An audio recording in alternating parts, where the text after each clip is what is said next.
Ikram. Hayu. Assalamualaikum warahmatullahi wabarakatuh wa maghfiratuhu wa ridwanuh. Waalaikumsalam warahmatullahi wabarakatuh.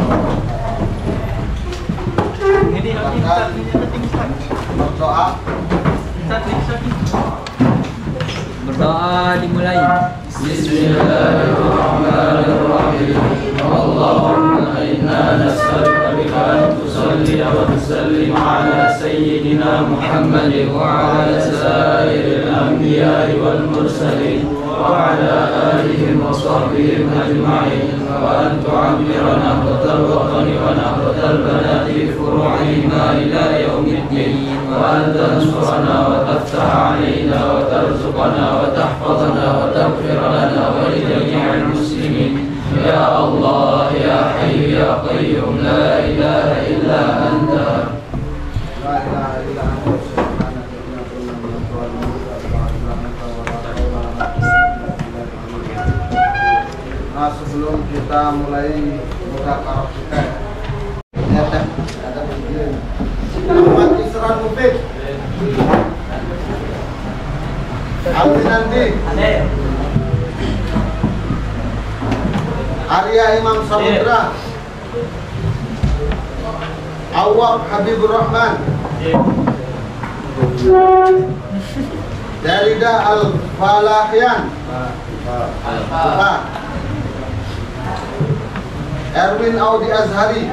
Alhamdulillahirabbil alamin wassalatu wassalamu ala asrofil anbiya'i wal mursalin wa ala alihi wa sahbihi ajmain, amma ba'd.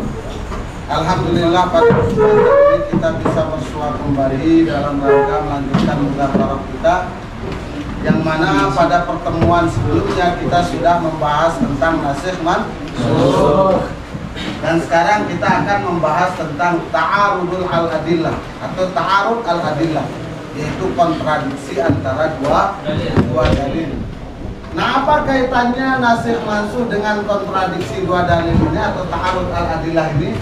Sangat berkaitan erat ya, karena nasikh mansukh itu bagian dari metode penyelesaian kontradiksi dua dalil. Apa yang dimaksud dengan ta'arud al-adillah? Ada yang tahu? Ada yang pernah membaca? Coba. Man mengkum. Siapa di antara kalian yang bisa menjelaskan? Pertentangan dua dalil. Yang lain? Ambarahim. Ada? Ada? Ini saya sudah ringkaskan.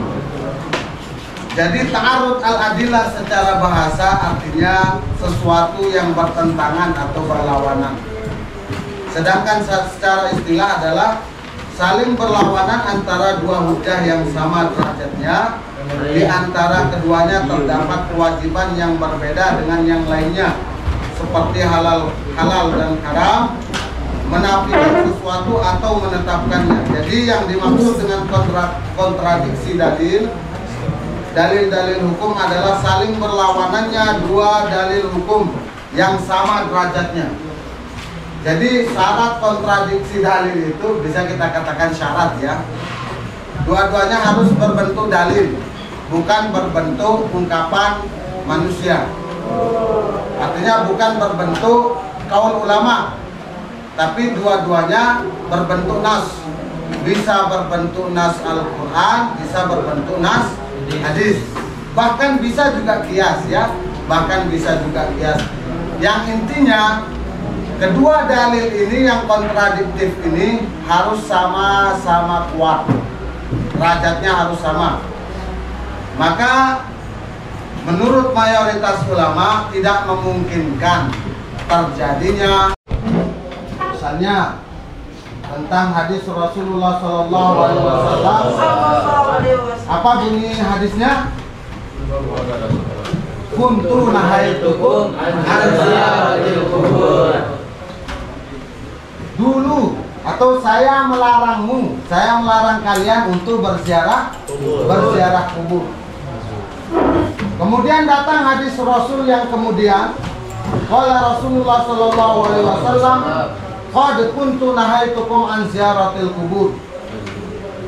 dulu saya pernah melarang kalian untuk berziarah kubur. Faqad udina li Muhammadin fi ziyarati qabri ummihi fazuruha fa innaha tudzakkirul akhirah. Maka sekarang Muhammad mengizinkan kalian untuk menziarahi kubur ibunda beliau. Fazuruha, berziarahlah. Kenapa dianjurkan untuk ziarah kubur? Maka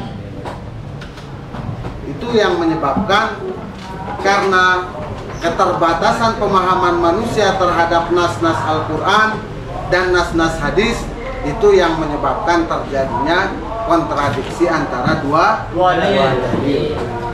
Dan walaupun kita tidak terjun langsung di dalam penyelesaian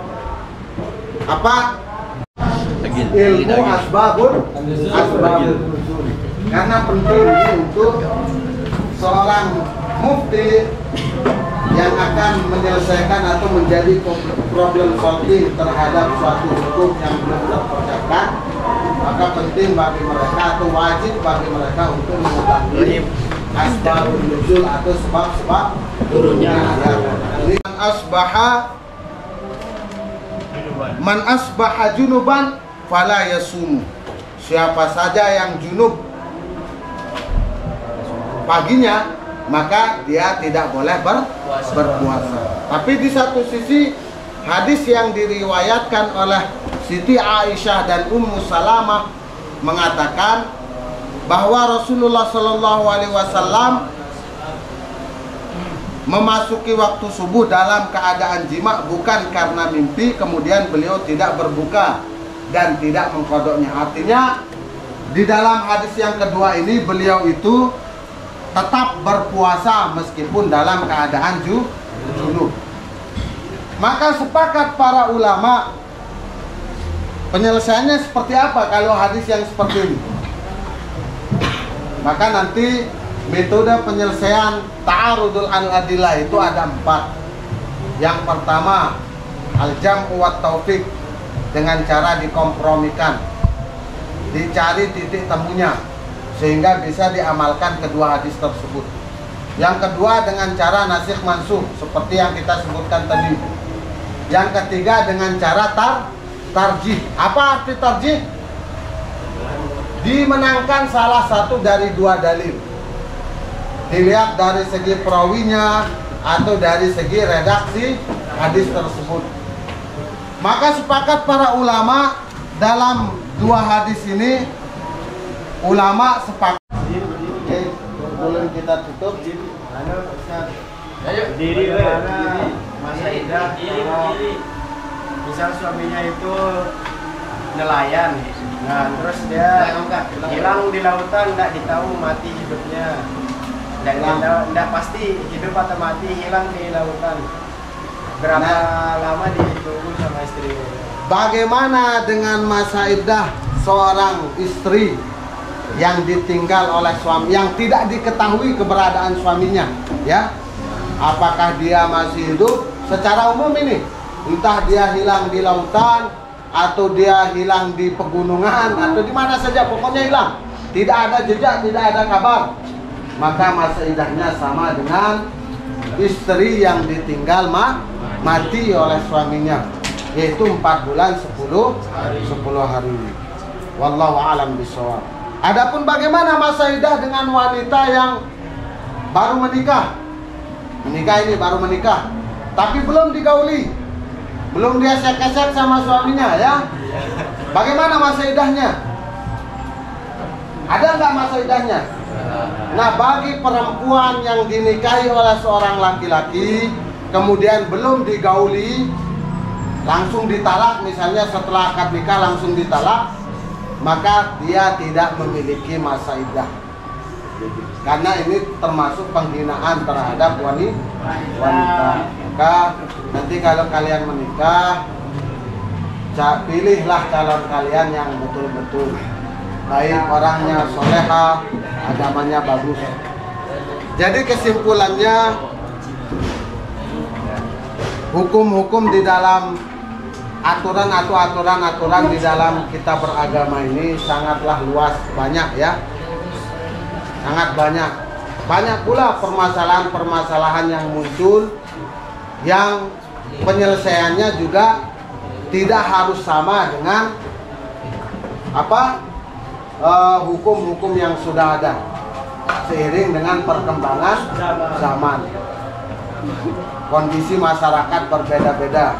Kalau dulu di zaman Rasulullah SAW tidak ada HP, sekarang ada HP.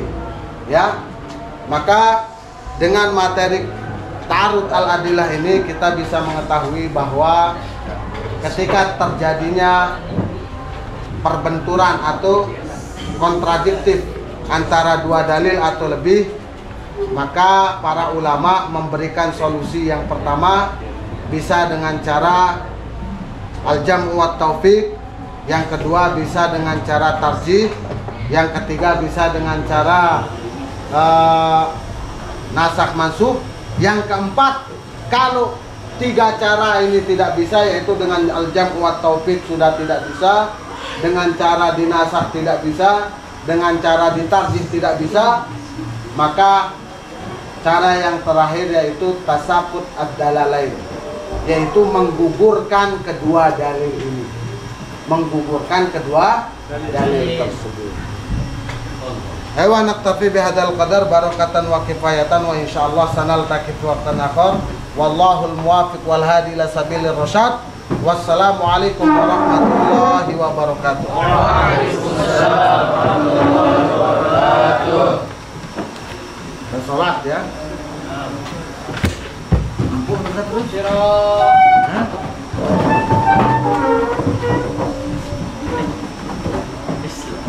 Ayo. Assalamualaikum